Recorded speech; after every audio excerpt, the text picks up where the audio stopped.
I pray that the lighting and the sound and everything is good and I don't have to do too much adjusting or hear any complaining, because I just want to get through this video as seamless as possible. Hey, what's going on? This is Tasha Renee and welcome to A Vulnerable Mom. I share content related to motherhood, parenting, self-care, and personal development. Feel free to subscribe if any of my story resonates with you, and just be prepared to grow along with me. Be prepared to grow together. Now enjoy the video. Welcome y'all, welcome back. It is Tasha Renee, and in this video we're just gonna jump straight into it. I want to talk about my life after breastfeeding. Before I get into what my life is like currently after breastfeeding, I wanted to start off by letting you know kind of like what my expectations were before I got into breastfeeding in general, and then I want to go into like the actual journey of how everything went with my breastfeeding journey. With that being said, I'm gonna get started. But if you are new to my channel, welcome. I know you saw the introduction in the beginning, but if you haven't subscribed by now, go ahead and subscribe, because we're going to continue to share the most raw, realist, the most vulnerable shit that I've ever shared. That's the way that, you know, we understand each other and we can relate more. So let's talk about when I first found out that I was pregnant with my son Sage. He is currently 4 years old. In the beginning of my pregnancy, I didn't really think nothing about like breastfeeding. I saw people breastfeed in my family, and it was never something that I saw them do like exclusively. There's always been something where somebody breastfeeding and then you still feeding them formula, or this baby is completely formula fed. Like I didn't really think of anything when it comes to like, oh, I am really going to breastfeed hands down. Like I just didn't know or didn't even think anything about breastfeeding. And it wasn't until I left my OBGYN and transferred into going to a birth center and having a midwife that they actually enrolled me in a childbirth class. We're talking about expectations here. So we're in the birthing class, and I remember the topic was breastfeeding at the time. The midwife that was there, one of the questions she asked everybody around the room was how long you plan to breastfeed. Like, what is your breastfeeding goal? So what I remember, because I didn't have no kind of idea before, in my mind, and I've never raised a child before, I remember saying that, oh, after 9 months I'm gonna be done. I remember the midwife looking over and was like, yeah, you saying that now because you haven't really experienced what it's like. So of course in your mind you might say, oh yeah, after 6 months we stop in breastfeeding, or I just want to breastfeed for 3 months, or I'm gonna make it to a year. We have all of these like expectations in our minds before we even get into it. You don't know what you don't know what the solution is going to be, because the expectation and what the reality was, it wasn't the same. So in my mind I'm sitting here thinking like, yeah, I'm gonna be breastfeeding up until 9 months, until I was actually breastfeeding for 9 months. How I felt at 9 months, I'm like, oh my gosh, I'm not ready to stop at any point. So that was one of the biggest, I guess, eye openers when it comes to like being a mom and on this entire journey. Like the expectations that you have is not going to be what the reality is. So it's easier to like not try to have too many expectations and just be like, okay, we're just taking this one day at a time, and I know whatever is for me is for me, and I trust that I'm making the right decisions for my child. But in order for me to trust that I'm making the right decision, I need to actually weigh out what the decisions are. So I'm really glad and grateful that I took the class. Had I not done that, I probably would have gone to the hospital. And the thing is, I'm only going off of responses that I've gotten from a lot of people that had hospital births, as far as like the hospital not being as helpful when it comes to breastfeeding knowledge. Like they were more quick to push formula on you. So I know if I would have a baby in the hospital at that time, I probably would have been like, okay, cool, let me try and latch this baby, and oh my gosh, it hurts, and because it's hurting, I'm just gonna stop. I'm glad that certain situations led me to make different decisions, because had I not made those decisions, I probably wouldn't have been here breastfeeding 4 years later, when in my mind I thought I was gonna stop at 9 months. Now let's talk about my actual journey. So you got my expectation. If you don't know by now, I am a mom of 2. I have a 4-year-old son and an almost 2-year-old daughter. Comment below and let me know if you still counting your baby's age by months, because I honestly don't know. 12 months in a year. She's going to be 2 in March. That's in 3 months. So 12 minus 3 is what? 9? 12 plus 9 is what? 12 plus 9 is what? 13, 14, 15, 16, 17, 18, 19, 20, 21. She's 21 months. Tasha, you did not need to do all of that. And it wasn't until I actually started breastfeeding that I realized how, not difficult, but how challenging it would be. There were certain learning curves that I didn't really expect, but I was prepared because I had the knowledge that I got from the Facebook groups that I was in. So it made me want to try. It made me want to continue trying. And I don't know if I ever told her this, but my girl Zoe Allamby. So I saw a picture when I was pregnant with Sage, and it was kind of like a reflection in a sense, because it was someone that I was around my age. Not calling you old because I know you just turned 30. It was kind of like someone that you can see as a reflection. It's like, oh my gosh, you're pregnant at the same time you just had a baby. So when I first saw that picture, she was in the beach and she was breastfeeding Nala, and immediately after seeing that picture, in my head I'm like, bitch, I'm breastfeeding. Because if I see somebody that look like me and they're doing it, there's absolutely no reason to why I can't do it too. I've never once felt like, oh, that I can't do that, I can't do that. It's been done. So if somebody do it, that means I could do it too. My breast was like super engorged, my nipples stopped cracking. It was just a lot of stuff to deal with during that first week, and had I not kept trying, I know I would have probably given up. Now at that time I was a stay-at-home mom, so it's not like I had this thing in my head where, Tasha, you have to go back to work, right? So I felt like that was one of the main reasons why I breastfed a lot longer, because I didn't have a need to stop. During that time, Sage didn't take any bottles, so he was on my breast for the longest. And for some reason, talking about breastfeeding, which is very weird, in this moment I can feel my boobs tingling, right? This is such like a connection that you have, and it was such a bond that I had with my kids that even talking about that moment, it's putting me back in there, and I'm literally tingling right now as I'm talking about it. That's crazy. And it was crazy because I think when Sage was at the age that with the baby is, like almost 2 years old, Sage was like still on my breast. It was just like something that almost started to feel like this will never end. It's so crazy how the difference between both of the kids, which is going to be in a different video, but the difference with my nursing journey between both of the kids, it's crazy to know that I stopped breastfeeding Sage at 4 years, and my daughter is 21 months, and she literally stopped breastfeeding 2 months ago. So at 19 months, she was already done breastfeeding. But at 19 months with Sage, I promise you, I was not ready to stop. I could insert some photos and stuff, but I feel like you probably understand. Like, I was breastfeeding. If you are a breastfeeding mom, you know what it's like to have a child on your TT all day, every day. Like, you feel sick? Here's a TT. Oh, you want a hug? Here's a TT. Like, I always used to pull up my TT, and I feel like I gradually went through this process, and it stopped in a way that was like natural and gradual, and it wasn't like anything abrupt. So that's why I feel so safe in my breastfeeding journey, because it was like a smooth ass fucking transition. So yeah, I was breastfeeding Sage, and during the time I was breastfeeding Sage, I got pregnant. Yes, that's what happened. I was breastfeeding Sage. I didn't know I was pregnant yet. I was trying to wean him because I was feeling hella touched out. Felt like it was painful because I think my milk was changing to prepare myself for the new baby. So when I was breastfeeding, it was hurting. It felt as if like he was latching for the first time. So I started to try to wean him by putting band-aids on my nipples, and during that time he stopped for like a week or 2 weeks. I remember I was documenting it, and he stopped for like 2 weeks, and then something happened where I took the band-aid off when I was going to shower, and then he started back again. So throughout my entire pregnancy, Sage was nursing. It kind of like dwindled down. Like, he was nursing like what, 3 times a day, like not all the time, but like 3 times a day. And then when the baby was born, he jumped back on my TT like nothing ever stopped. My breasts were like swollen.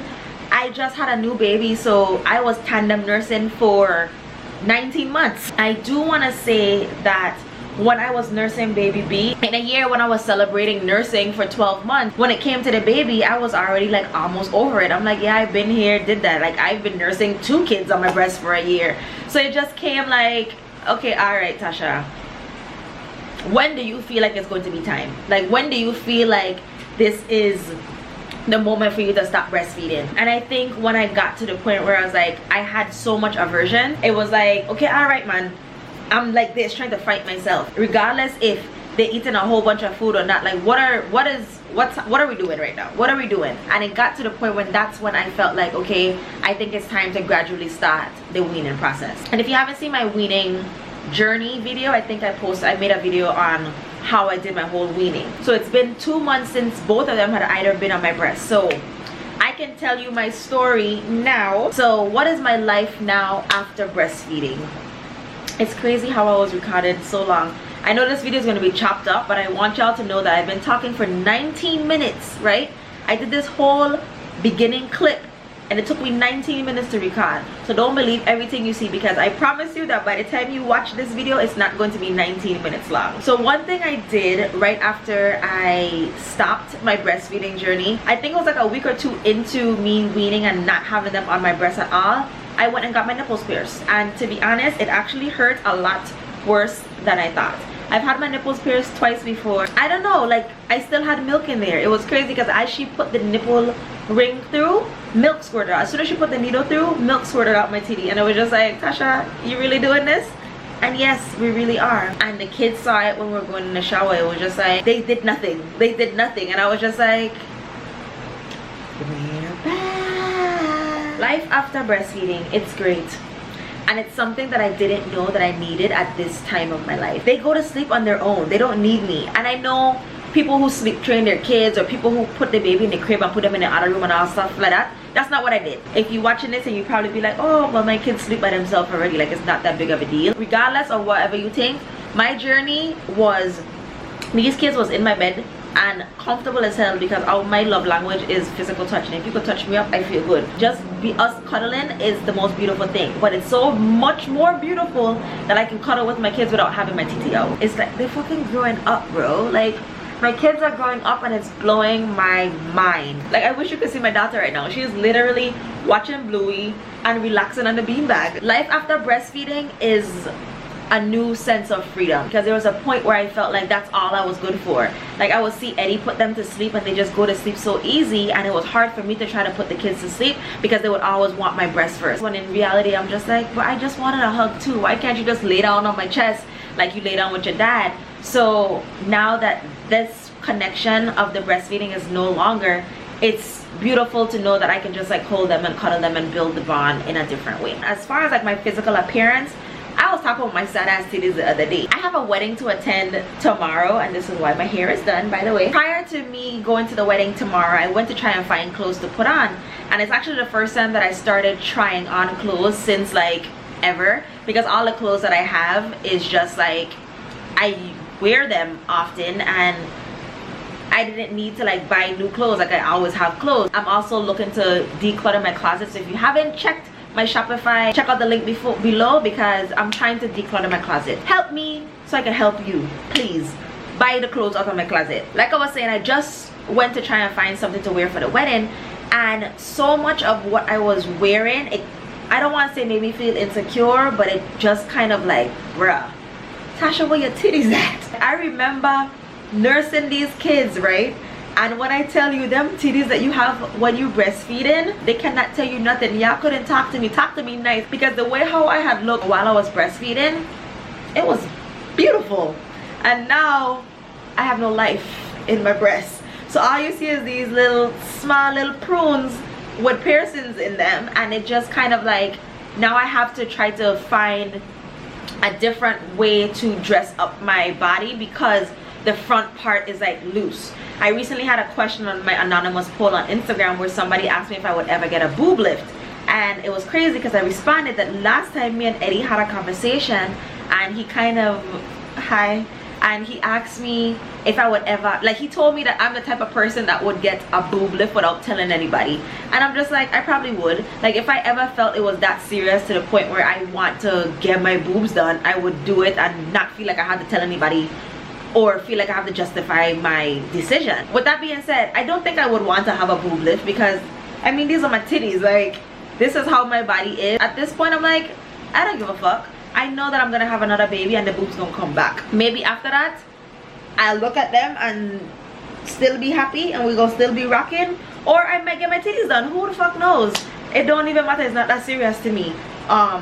Meaning, like, it's not that serious to even get them done. Like, I just love who I am, and I know that my body carry me through things. Like, this is a work of art here. By the time I edit this video, you'll probably see what I wore at the wedding, so I'll add a clip for what I look like at the wedding here and what I wore. So physically, I still feel good. What else? Life after breastfeeding.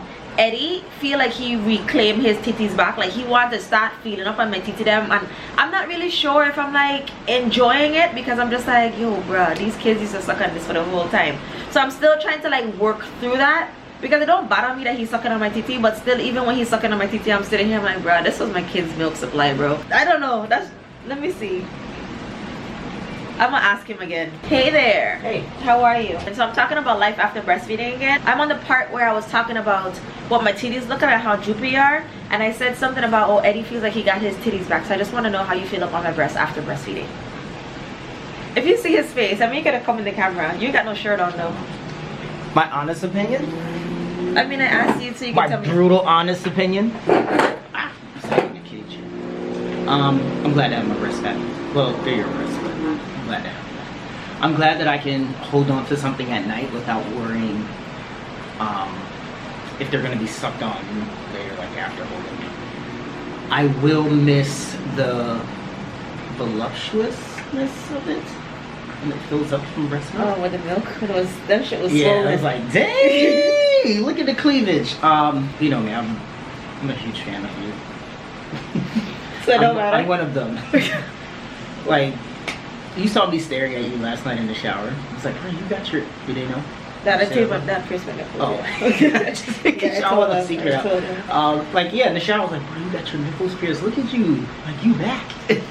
And I just wanted to put my mouth on your breast. I don't say when your mouth is on my breast, a part of me still thinks like, oh my god, this was my kid's milk supply. So yeah, so that's why I'm also trying to give that some time, because I'm like, I miss doing the things. I love you. I love you too. Thank you. That's my honest opinion, man. I mean, I'm happy for you. I'm glad you got your body back. And it's kind of crazy, like, all right, yeah, baby D stopped breastfeeding, but then the reality hits. No, you breastfed for 4 years It's a big fucking deal, 4 bro. years. It's a big deal. 4 years, dude. I know. And it was straight. It's not like you took a break. I didn't stop. No, it was straight. Hey, my fucking titties are tired. That's what I'm saying. So that's the part for me that's just like, I'm glad that you feel comfortable in your body. And I know we joke about how you joke about it being droopy. And I made a further joke saying, you gonna show up with a breast lift out of nowhere. I hope you don't. I don't. I don't think I want to. Yeah, I know. I love it too. That's my opinion. That's how I feel. Thanks. Appreciate you. So yeah, I think that's my life after breastfeeding. Like, I'm loving it, and that's a great thing to say, because like, I feel like I put so much time and effort into breastfeeding that like I feel like I could enjoy the fuck out of this time right now. And the fact that my husband just sat there and say that like, regardless, like, he just loves me, and I'm just like, and that's how I feel too. What he says is just the icing on the cake. I'm the cake. I am the cake. He's just the icing. So how I felt about me was most important, and I didn't really care about what anybody else said. So I'm just like proud of myself for going through the journey for so long, and I'm even more proud that I get to enjoy this time and bond with each of them in their own different ways. And I'm rushing to talk because Eddie has to go to work soon, and I think I want to go have sex right now. So thank you guys for watching this video, and I promise I'm not going to make another baby, but I gone. Bye.